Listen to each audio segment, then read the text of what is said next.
So today I want to just think about breath control as a component of mental toughness. And my first experience with breath control was box breathing. It was called something different when I first encountered it, but basically it was inhaling to a 4 or 5 count, holding for a 4 or 5 count, exhaling to a 4 or 5 count, and then holding that exhale for 4 or 5 seconds. And I used it as a first responder because I was called to emergencies. So the dispatcher would send me someplace, and I'd turn on lights and sirens and start going. And there's a tendency to get kind of carried away by the adrenaline of that.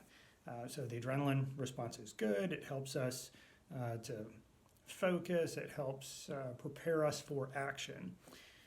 But if we go too far into that fight or flight response, then we lose fine motor control. We lose the ability to make rational decisions with the front part of our brains, and we get into sort of a tunnel vision scenario where we're just dealing with one thing and we're not reprioritizing if we need to reprioritize.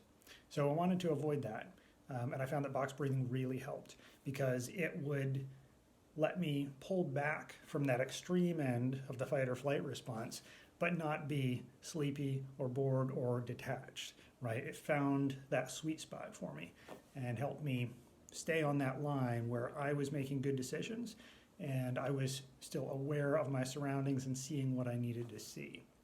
So I would breathe in that pattern, that in for 5 seconds, hold for 5 seconds, out for 5 seconds, hold for 5 seconds, as I'm driving to a scene.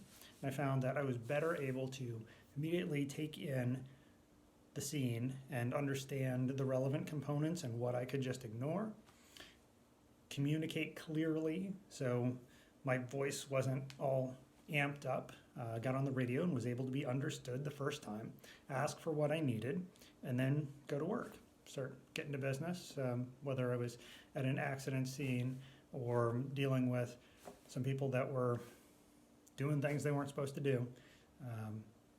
It let me stay focused and make better decisions, communicate more clearly, and then shift fire if I needed to shift fire, or shift my attention to a different priority if that came up and revealed itself.